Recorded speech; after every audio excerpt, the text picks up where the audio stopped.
Have you ever pictured the moment the person who despised you most watches you reach the absolute pinnacle of power? My father looked down at me at the White House security checkpoint, sneering that I was a pathetic tag-along. He had no idea the classified files in my briefcase and my actual identity were the reason for tonight's gala. This shock did not start with his gold-rimmed invitation. It started with 2 decades of perfectly orchestrated lies.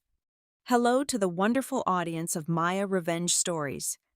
We pour our hearts into these tales, but unfortunately, YouTube has completely disabled our channel's monetization, leaving us with zero budget to keep operating. If you find today's story engaging, please consider supporting us with just $1 so our dedicated staff can pay for their living expenses and continue creating the stories you love. You can easily donate by scanning the PayPal QR code on your screen or by clicking the link in the video description and the pinned comment. My name is Brianna Ortega, and this is my reality. A sharp, high-pitched beep shattered the hushed elegance of the East Gate of the White House. It was a sound that commanded immediate compliance, echoing against the cold marble columns where Washington's absolute elite had gathered for a clandestine evening of honors. The air was thick with the scent of expensive rain, old money, and raw power. Men in tailored tuxedos and women in sweeping gowns murmured in hushed, guarded tones, completely unaware of the storm brewing at the security checkpoint. My father, Julian, stood just ahead of me in the queue. A former public relations executive from Miami who treated every waking moment like a televised press conference. He had his chest puffed out so far it severely strained the silk buttons of his custom jacket. His manicured fingers nervously, yet proudly, fiddled with the heavy gold-rimmed VIP invitation card. He was absolutely convinced he had secured this ultimate status symbol through the media connections of my older sister, Isabella. His entire posture screamed of a man desperate to prove he belonged to a world that was leagues above his actual pay grade. He spent the last 20 minutes practicing a fake, charming smile for the cameras that did not exist in this highly classified wing. I stepped up quietly beside him. At 35 years old, I had long ago stopped trying to compete with the exhausting, neon glow of my family's desperate need for attention. My evening gown was a severe, minimalist black silk, totally devoid of the shimmering sequins or plunging necklines that my father considered mandatory for high society. It was a stark, deliberate contrast to his flashy diamond cufflinks and his overpowering, heavily layered designer cologne. Sensing my presence in his peripheral vision, Julian snapped his head toward me. The subtle tightening around his eyes and the sudden harsh flare of his nostrils were micro-expressions I knew all too well.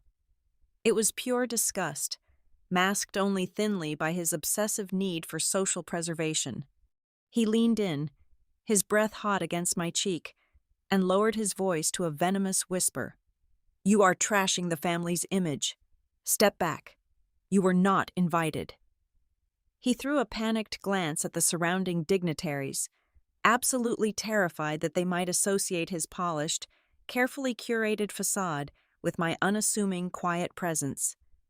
Behind the reinforced, bulletproof glass of the security podium, a young female receptionist in a crisp navy blue uniform watched our exchange. Her perfectly plucked brow furrowed in genuine, unscripted confusion. She looked back and forth from Julian's flushed, arrogant face to my perfectly still, calm demeanor. Instead of reprimanding me or calling for an escort as my father clearly expected, she offered a polite, deeply professional smile. "Ma'am, please step forward and scan your personal identification code on the terminal," she instructed softly, her voice carrying a practiced courtesy that completely ignored my father's commanding, rude outburst. Julian crossed his arms, an arrogant smirk lifting the left corner of his mouth. He was waiting for the inevitable humiliation. He desperately wanted to see the heavily armed security personnel drag his own daughter away so he could continue his fantasy uninterrupted. I remained silent. I calmly reached forward and pressed my wrist over the biometric scanner pad. The heavy machine digested the heavily encrypted data in total, agonizing silence for a fraction of a second. Suddenly, the sleek terminal screen flashed a violent, blinding red. It was the universal color of a critical security breach. Julian's smirk widened into a victorious grin, but the red instantly dissolved. It was violently replaced by a radiant, brilliant gold that bathed the young receptionist's face in a warm, almost intimidating glow. The physical change in the young woman was instantaneous and completely terrifying. All the blood rapidly drained from her cheeks, leaving her skin a translucent, sickly white. Her eyes widened to the absolute limit, her pupils blown out in sheer, unadulterated panic. The heavy metal fountain pen she had been idly twirling slipped right through her suddenly trembling fingers. It hit the marble floor with a sharp, echoing clatter that seemed to freeze time in the grand hallway. Julian puffed out his chest one more time, ready to watch the guards finally descend on me. Instead, the receptionist completely bypassed the standard security protocol. She did not reach for the silent alarm button beneath the desk. She frantically grabbed the heavy emergency radio clipped tightly to her shoulder. When she spoke, her voice cracked terribly, stripped of all its former professional polish and replaced by raw awe. "Director, the architect is here. I repeat, the architect has cleared the gate." The blinding gold light of the security terminal at the east gate faded, pulling my mind away from the panicked receptionist and plunging me back into the suffocating humidity of my childhood. Long before the classified briefings and the encrypted earpieces, my world was confined to a sprawling, pristine estate in one of the most painfully expensive suburbs of South Florida. Our home was less of a sanctuary and more of a perpetually staged television set. The manicured lawns, the towering palm trees, and the blindingly white stucco walls were all meticulously designed to project an image of absolute, unshakable perfection. In our family, reality was entirely irrelevant. The only currency that mattered was perception. Growing up, I quickly learned that oxygen in that house was rationed based on your ability to shine in front of a camera lens. All of the sunlight, the affection, and the financial investment were aggressively funneled toward my sister. She was everything a man obsessed with public relations could ever want in an heir. She possessed a radiant, effortless beauty and a terrifyingly sharp social tact. She knew exactly how to angle her chin for the flashbulbs and exactly which high society matriarch to flatter at Sunday brunches. Today, she is a nationally syndicated television editor, broadcasting her perfectly polished opinions to millions of living rooms across the country. But back then, she was simply the golden child, the undeniable star of a show I was not even remotely qualified to watch. I was the invisible shadow haunting the immaculate hallways. I possessed absolutely no on-camera charisma. I despised the relentless, deafening noise of the dinner parties, the clinking of crystal glasses, and the superficial chatter that constantly echoed off the marble floors. While my sister was downstairs learning how to manipulate a room with a carefully timed laugh, I was securely locked inside my bedroom. My sanctuary smelled of old paper and ozone from an overheated computer tower. I spent my days violently dissecting behavioral algorithms and devouring thick, heavily academic textbooks on criminal psychology. I pored over case studies of notorious negotiators and violent offenders. I was intensely fascinated by the dark, unpolished truths of human nature, the very things my father spent his entire career trying to bury under expensive marketing campaigns. I desperately wanted to understand why people lied, why they broke under pressure, and how the human mind operated when the cameras were finally turned off. There was never any physical violence in our home. There were no shattered glasses or screaming matches that the neighbors could hear. Instead, the abuse was a slow, freezing starvation. His coldness manifested as invisible surgical knife strikes to my self-worth. It was the crushing silence of an empty chair in the school auditorium. I walked across the stage to receive my high school diploma in a completely quiet hall, searching the sea of cheering parents for a face that was simply not there. He claimed he was tied up in a crucial strategy meeting that he absolutely could not miss. Yet precisely 2 months later, he gladly rented out an entire 5-star oceanfront restaurant, complete with an open bar and a live jazz band, to throw an extravagant gala. The occasion was not a graduation or a wedding. It was a massive party to celebrate my sister reaching exactly 1 million followers on her social media profile. I sat at the very edge of the banquet table that night, completely ignored, watching him raise a glass of incredibly expensive champagne and declare her the absolute pride of his life.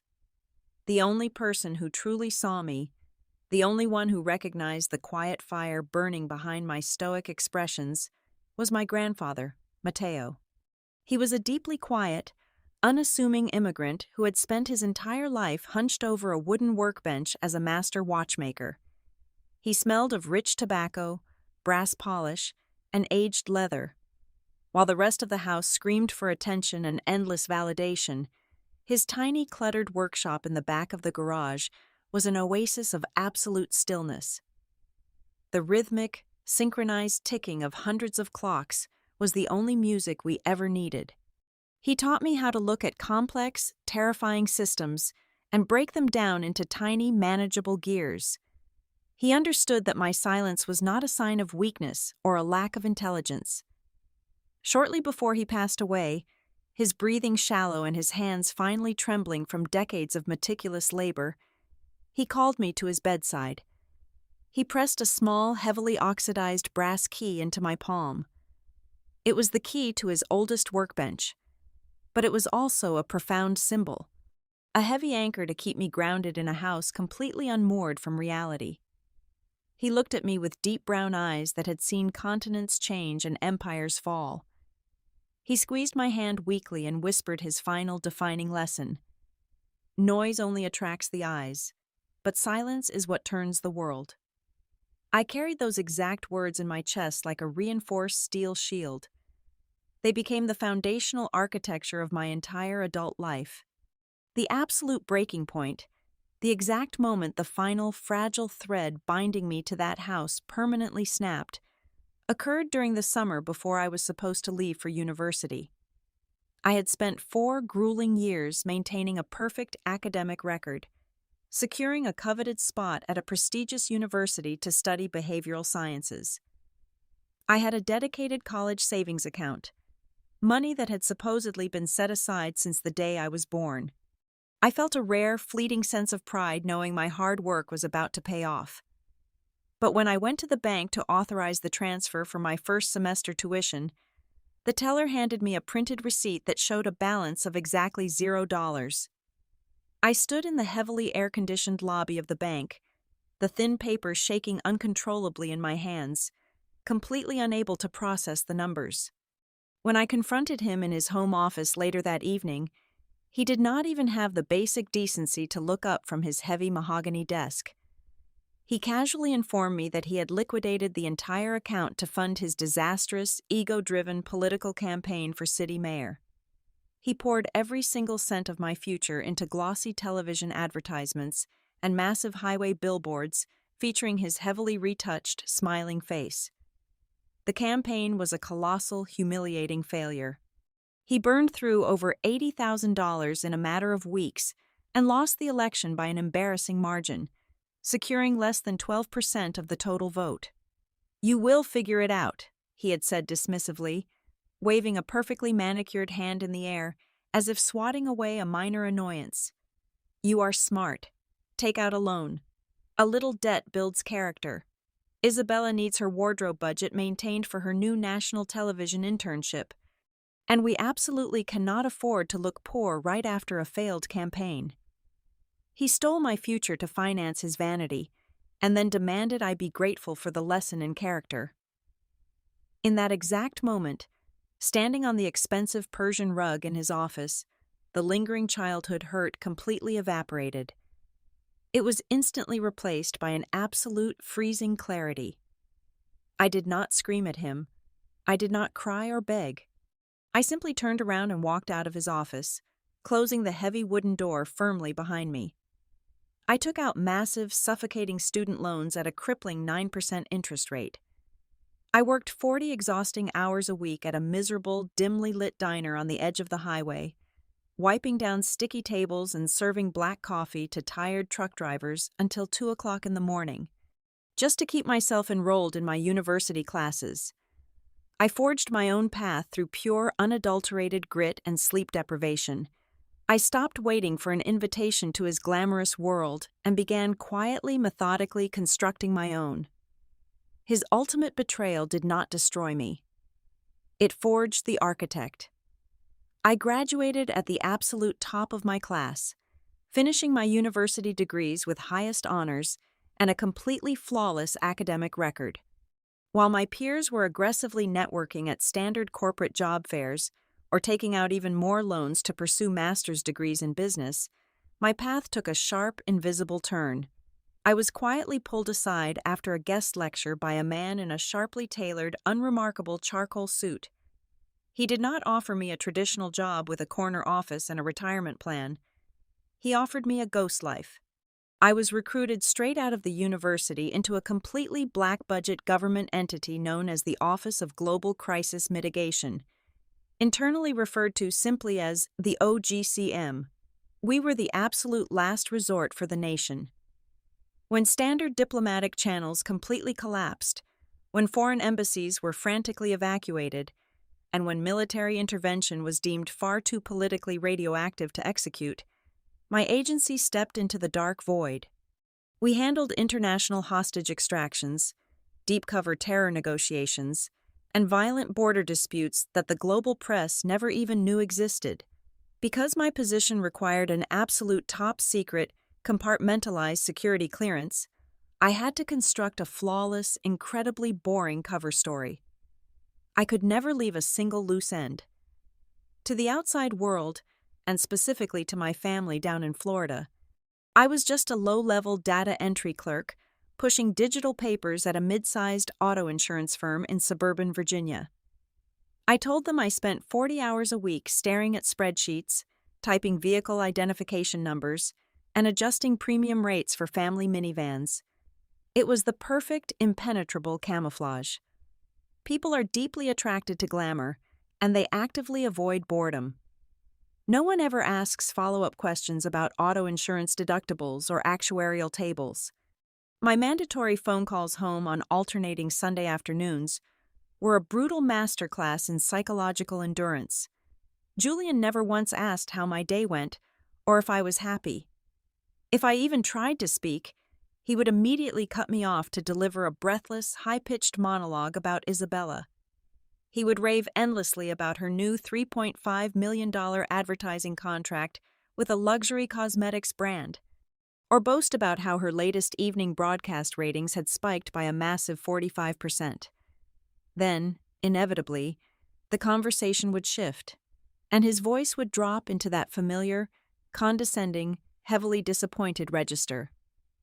"You really need to start taking better care of your appearance, Brianna," he would say, sighing heavily into the receiver, sounding utterly exhausted by my mere existence. "You are 35 years old. You are not getting any younger, and frankly, you look completely drained.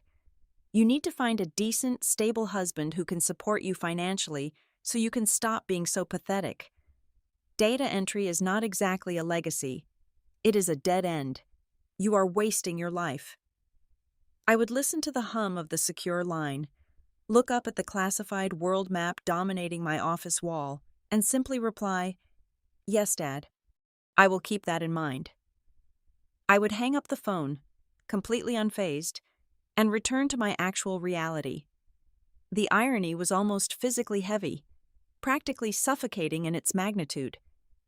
While my father pictured me wasting away in a gray, windowless cubicle under flickering fluorescent lights, my actual office was a subterranean command center encased in 3 feet of solid, reinforced concrete beneath a heavily guarded, classified facility in Washington. I was constantly surrounded by blinking real-time satellite feeds, highly encrypted communication relays, and elite tactical analysts. In those high-stakes freezing rooms, I was not the invisible, deeply disappointing daughter. I was the architect. It was a heavy moniker earned through pure, cold mathematical calculation. I did not rely on screaming, begging, or threatening military aggression. I dismantled violent extremists and desperate hostage-takers using absolute psychological precision. By identifying the microscopic fractures in a captor's mental state, their hidden insecurities, their ideological doubts, their fear of betrayal, I could slowly manipulate their reality until releasing their prisoners felt like their own brilliant idea. Over the course of 7 grueling, sleepless years, I personally negotiated the safe extraction of over 250 American citizens from active, violently hostile war zones. The most defining crucible of my entire career, the operation that cemented my reputation within the intelligence community, occurred during a brutal, freezing winter in Eastern Europe. A heavily armed, highly unstable separatist militia had ambushed and captured a high-level American diplomatic delegation near a highly volatile border sector. The situation was instantly catastrophic. The captors demanded immediate international political recognition and threatened to execute one hostage every 12 hours on a live encrypted video broadcast. Among the 7 captured diplomats was a highly prominent veteran United States senator. This specific senator was a man my father absolutely worshipped. Julian owned all of his hardcover autobiographies, quoted his policy speeches verbatim at wealthy dinner parties, and had spent the better part of a decade aggressively lobbying just to secure a brief 2-minute handshake with him at high-ticket political fundraisers, constantly failing to even get in the same room. For 72 straight hours, I sat in a windowless tactical bunker, fueled entirely by bitter black coffee and sheer raw adrenaline. I relentlessly studied the militia leader's voice patterns, his fractured ideological background, and his massive, hidden financial debts. I spoke to him through a heavily scrambled satellite phone, my voice perfectly level, completely devoid of any trace of panic or emotion.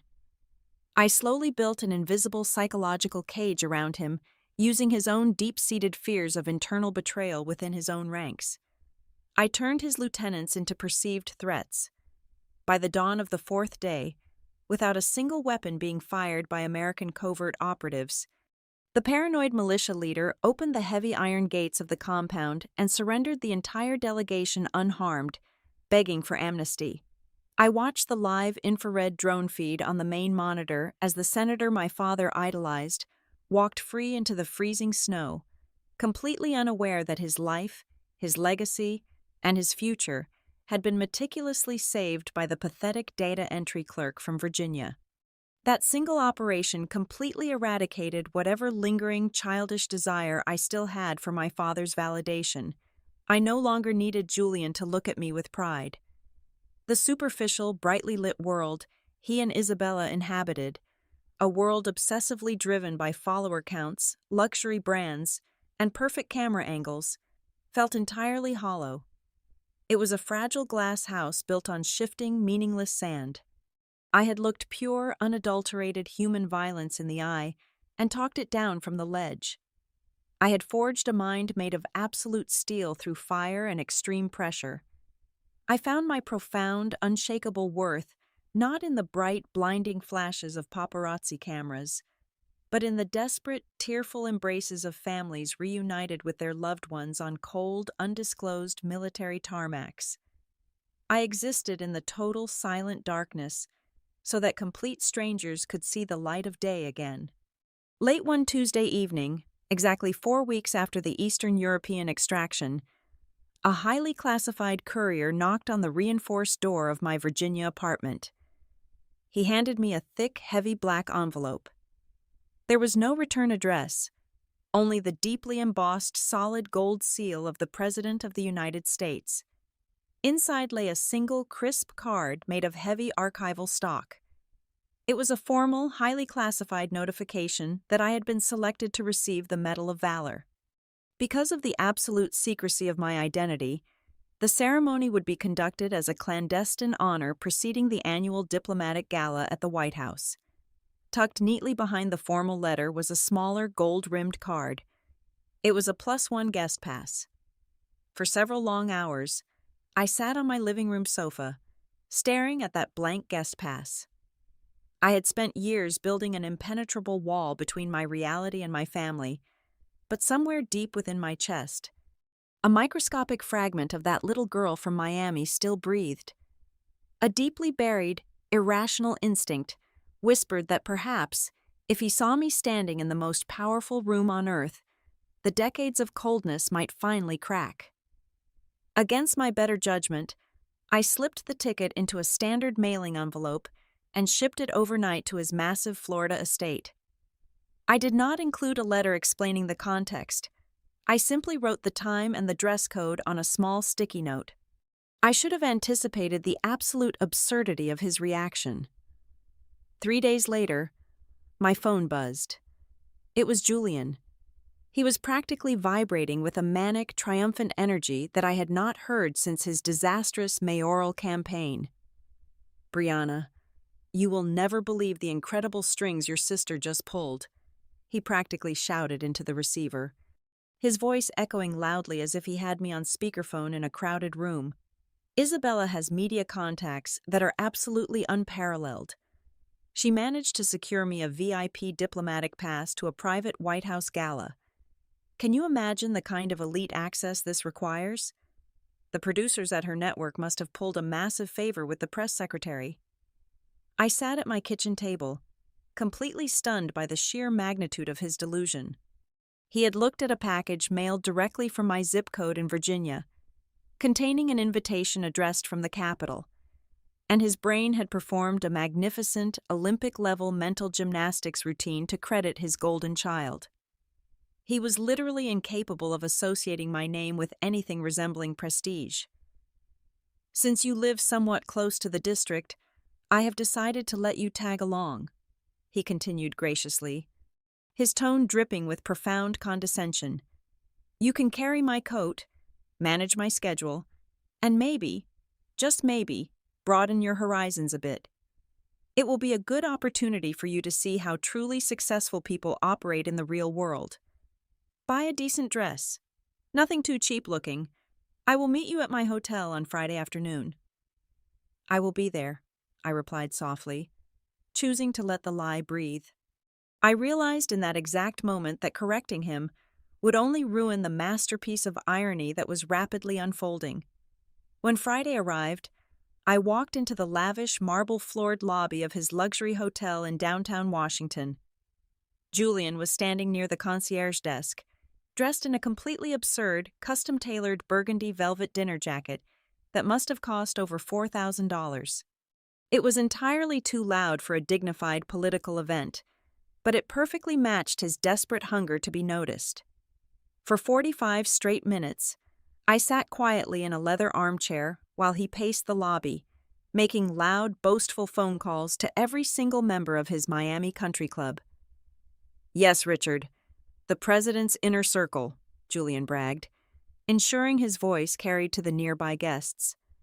"Isabella is simply a force of nature. No, she cannot make it tonight. She is anchoring a special broadcast, but she made sure her old man gets a seat at the table. Yes, I will make sure to mention your real estate firm if the economy comes up." The true pinnacle of the evening's cruel comedy occurred inside the hired black town car on our way to Pennsylvania Avenue. The heavy rain beat against the tinted windows, isolating us in the plush leather interior. Julian spent the entire 20-minute ride giving me a relentless, patronizing masterclass on high society etiquette. "Listen to me very carefully, Brianna," he instructed, adjusting his overly large silk bow tie in the rearview mirror. "Do not speak unless a guest speaks to you first. Do not stare at the crystal chandeliers like a tourist. Stand up straight, keep your hands folded, and whatever you do, do not mention your data entry job. If anyone asks, just smile and say you are in administration. We cannot afford to have you sounding like a complete hillbilly in front of cabinet members." "I understand completely," I said, keeping my face perfectly composed. I nodded obediently, staring down at my lap. Hidden beneath the folds of my dark minimalist gown, My heavily encrypted tactical device vibrated silently. I glanced down. It was a secure text message directly from the National Security Advisor of the United States. It read, "The perimeter is secured, Architect. The Oval Office is prepped for your preliminary briefing. The President is looking forward to shaking your hand."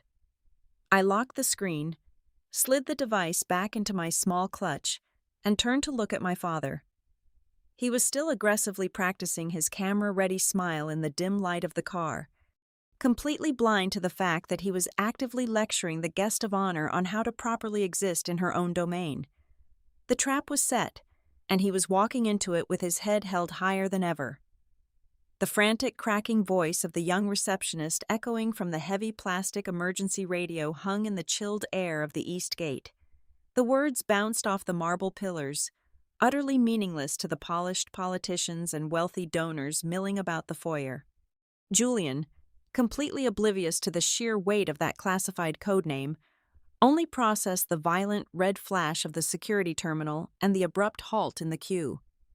His face contorted into a mask of pure, unadulterated fury. The veins in his neck bulged against the stiff collar of his dress shirt. He firmly believed the machine had rejected me, that my presence was actively triggering a security lockdown that would ruin his magnificent evening. He lunged forward, his manicured fingers wrapping around my wrist like a vice. His grip was sharp and punishing. "I told you!" he hissed, his voice trembling with a toxic mixture of panic and rage. "I told you to stay out of sight. You are making an absolute fool out of me in front of the entire Capitol. We are leaving right now before they call the federal police."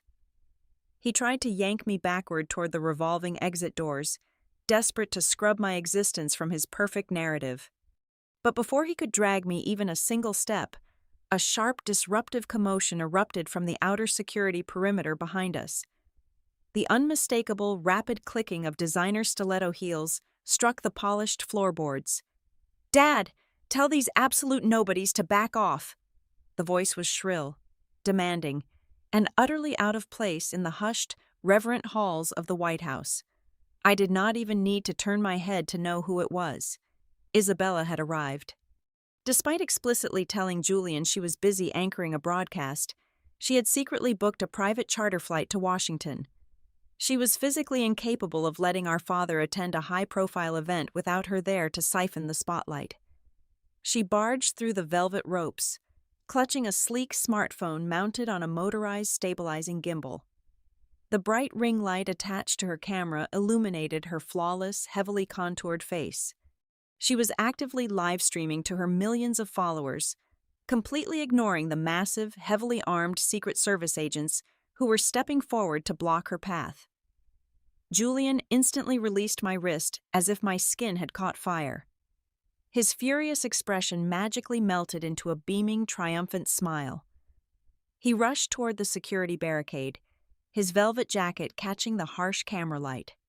"Officers, stand down immediately," Julian barked, waving his gold-rimmed invitation in the air like a royal decree.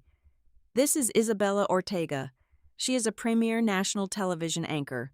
Her network has direct ties to the press secretary. Let her through this instant, or I assure you, your supervisors will have your badges by tomorrow morning." He turned back, his eyes catching mine, and his face hardened into stone. He aggressively shoved his hand toward the side of the hallway. "Step aside. Do not get in your sister's way. You are blocking the shot." I took a single deliberate step back.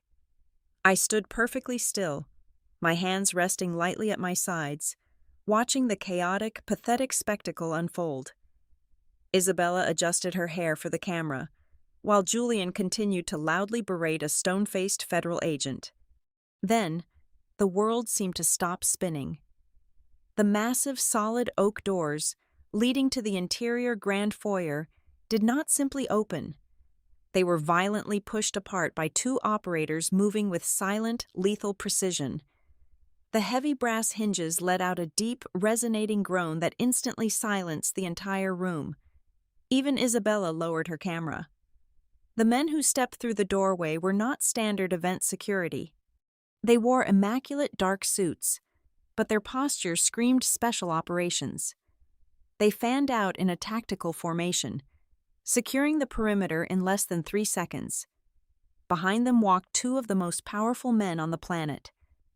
The director of the Office of Global Crisis Mitigation moved with a predatory grace, his sharp eyes scanning the crowd until they locked onto me. Walking shoulder to shoulder with him was the United States Secretary of Defense, a towering figure whose mere presence commanded absolute, terrifying authority. Julian gasped loudly. His chest puffed out to its absolute maximum capacity. In his wildly delusional mind, the commotion Isabella had caused at the gate had successfully summoned the highest echelon of the American government to personally welcome the media royalty. He frantically smoothed the lapels of his burgundy velvet jacket.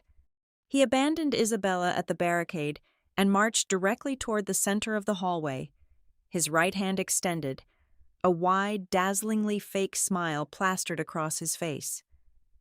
"Mr. Secretary, what an absolute honor. I am Julian Ortega, and this is my daughter Isabella." The Secretary of Defense did not break his stride. He did not blink. He did not even acknowledge Julian as a physical obstacle. The towering man swept past my father with the chilling indifference of a ghost moving through a brick wall. The sudden gust of air from the secretary's movement visibly ruffled the shoulder of Julian's jacket, leaving him standing frozen in the middle of the marble floor, his hand awkwardly extended into empty space. The entire room held its breath. The silence was so profound, it physically ached. The Secretary of Defense walked straight past the velvet ropes, bypassed the frantic security desk, and stopped precisely 2 feet in front of me. The towering, intimidating man brought his heels together with a sharp, crisp click. Slowly, deliberately, the man who commanded the greatest military force in human history lowered his head in a profound bow of deep respect. When he spoke, his deep, resonant voice carried through the deadly quiet hallway, echoing off the high ceilings for every single socialite, politician, and arrogant father to hear. "The team is ready, Miss Ortega. The President is waiting for you in the Oval Office before the ceremony begins." I stepped past the frozen statues of my family and walked through the massive oak doors into the grand hall. The moment my shoes crossed the threshold, the low hum of conversation instantly died. Dozens of highly decorated 4-star generals, seasoned intelligence directors, and veteran politicians rose from their seats in absolute unison. The thunderous, deafening sound of their applause echoed off the vaulted ceilings, washing over me in a wave of profound respect. Behind me, the Secretary of Defense paused just inches from where Julian stood. My father was practically hyperventilating, his eyes darting frantically around the room, completely unable to process the shifting reality. The Secretary leaned down, his towering frame casting a long, dark shadow over Julian's burgundy velvet jacket. "That data entry clerk," the Secretary stated, his voice a low, punishing rumble that cut cleanly through the applause, "is the sole reason the statesman you so loudly admire is breathing today. She pulled him from the barrel of a separatist rifle while you were busy playing golf. You should be unspeakably proud." Isabella let out a sharp gasp. Her expensive smartphone slipped entirely from her grip, clattering harshly against the floorboards. The camera lens shattered, abruptly terminating her desperate broadcast to millions. They both stood completely paralyzed, stripped of their heavily curated masks, looking as though the marble floor had opened up to swallow them whole. I turned around and looked at them. For 35 years, a burning, heavy knot of resentment had lived deep inside my chest. I had spent countless sleepless nights imagining this exact moment of supreme, devastating humiliation. I wanted them to burn. But as I watched Julian shivering under the crushing weight of his own profound insignificance, the anger completely vanished. I did not feel victorious or vindicated. I only felt an overwhelming sense of pity for a hollow man who had traded genuine human connection for cheap, fleeting applause. I caught the eye of the lead Secret Service agent stationed by the entrance. "Issue them temporary clearance badges," I instructed calmly, my voice steady and clear. Let them watch the proceedings from the back. I chose not to banish them to the rain. The ultimate resolution was not found in mirroring their cruelty. I delivered my revenge through absolute terrifying grace. The ceremony was a surreal blur of golden light and solemn gratitude. As the President of the United States fastened the heavy, solid gold cross to the lapel of my black gown, I allowed my eyes to wander toward the very back row of the auditorium. Julian sat slumped in the darkest corner. His head was bowed deeply, his shoulders shaking uncontrollably. He was weeping openly, tears staining his ridiculous velvet jacket, completely ignoring the perfectly crafted public image he had worshipped his entire life. In that dim light, the brutal truth finally crushed him. He realized that his entire legacy of flashy public relations was nothing but meaningless dust compared to the silent, bleeding sacrifices of the daughter he had so casually thrown away. Several months later, I stood on a quiet, sunlit hill in a small cemetery on the outskirts of the city. I knelt before a simple, weathered headstone engraved with the name Mateo. The air smelled of fresh pine needles and damp earth. I reached into my coat pocket, pulled out the heavy medal of valor, and gently laid it against the cold granite. I smiled, feeling a breathtaking, incredible sense of lightness in my chest. I was not smiling because Julian had eventually fallen to his knees and begged for my forgiveness in the weeks that followed. I was smiling because his desperate apologies simply no longer mattered. I was completely, fundamentally free from the suffocating shadow of his house, finally stepping into the sunlight of my own massive life. The sweetest revenge is never about destroying the people who broke you. It is about proving, beyond a shadow of a doubt, that they never possessed the authority to define your life in the first place. Thank you so much for taking the time to listen to today's story. We would love to know where in the world you are tuning in from, so please let us know in the comments. If you found today's journey moving, we humbly ask you to support us with just $1. You can scan the PayPal QR code directly on your screen or use the link provided in the video description and the pinned comment. Your generous contribution goes straight to paying our dedicated staff, allowing them to support their families, and ensuring we can continue creating these powerful stories for you. Thank you for your kindness.